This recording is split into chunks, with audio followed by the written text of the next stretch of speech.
Welcome back. It is Tuesday, June 11th, and I'm on my way into work.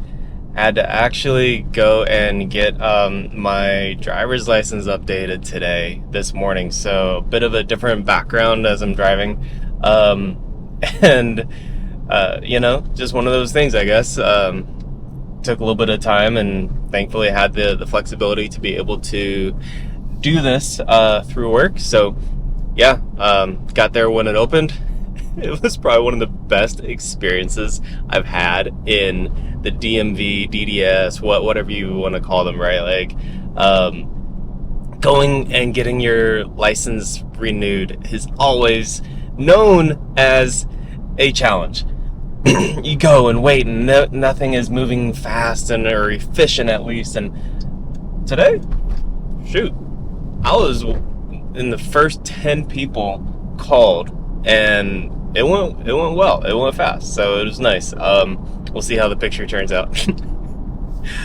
Anyway, closing out the month of these videos, and today I'm going to be kind of kicking it off with a tongue twister like usual, and then I get to talk about what I alluded to yesterday that I didn't talk about. So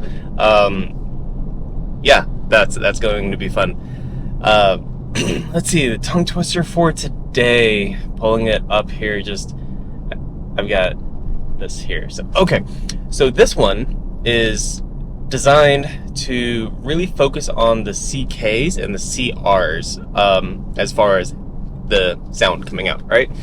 So I'll put it up here as well for us to be able to talk through. But the tongue twister is crisp crusts, crackle and crunch.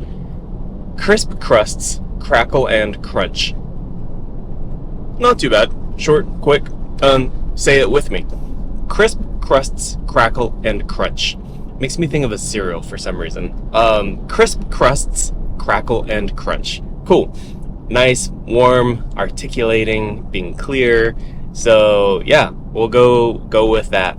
And so, kind of getting into the topics that I wanted to talk about, right? So yesterday I talked a little bit about AI accuracy, and now this topic that I'm really wanting to highlight is the kind of the, if AI knows us, so the personalization.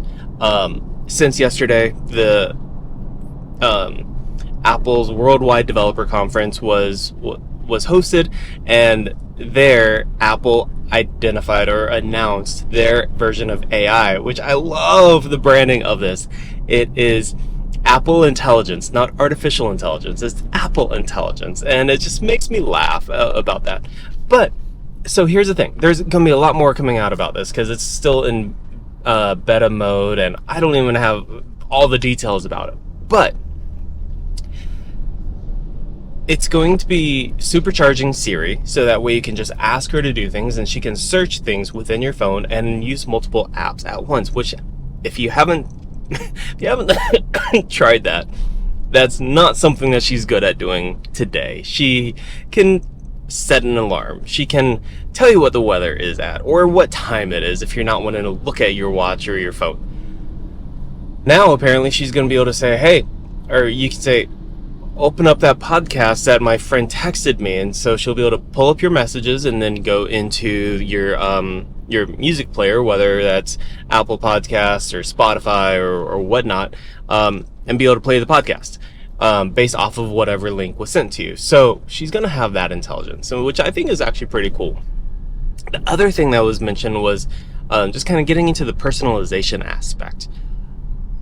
She could pull a driver's license number off of a photo that you've taken that's in your file. So, of course, that means that you're going to have to give access to your photos. So she's going to be reading all of your kind of doing the camera vision or whatnot, the recognition of what's in the photos. And I think that's going to be interesting. But it brings back to this, like, the personalization. This device, this technology is going to know so much about us. At what point does it go from a lot of data into almost like a sentient being. And that's what I was really wanting to talk about yesterday. It was interesting. I was listening to an interview with the co-founders of Claude, which is a competitor to ChatGPT, Gemini, Apple Intelligence, etc. And the way that he described it, so he was saying how, like, because it was the whole conversation about mapping Claude, the AI, that the model that his company has, mapping Claude's brain, the AI brain. He described it as, he likened it, I should say, to how we are with plants and animals. We don't fully know how they behave and how they do things. So, for example, with plants, with an ivy or a tomato or something, you provide soil, you provide light, you even provide the lattice for it to grow up. But how does the vine know how to grow up the lattice? We don't even fully understand how that works. So that was his comment, and it made me think about how interesting analogy. He did not use the S word. He did not, because I think that's a very polarizing comment. If you want to say your AI is self-learning, self-recognizing, sentient, that is a keyword, a trigger word almost. But he described it like it was a plant and how it was living. It was living, right? Like, it grows and does things. It really made me think, like, at what point, when will these lines cross? A lot of people are talking about AGI, which is artificial general intelligence. I don't know. That's basically saying that when it'll be as smart as we are, but when it can kind of recognize itself and joke and correct itself and everything that we've been able to experience so far, especially because Claude had, or the makers of Claude had done something called the Golden Gate Claude, right? So everything that it said it was always thinking about the Golden Gate Bridge. And there was an instance in there where it's like, it's like, it is here. Oh no, actually that's wrong. And it corrected itself just like that in the response it was giving. So it's interesting. I'm hyper, I don't want to say hyper. I'm quite fascinated with this. I'm curious to see how it's going to play out, and it's an area to watch for sure. So that is what I was wanting to talk about yesterday.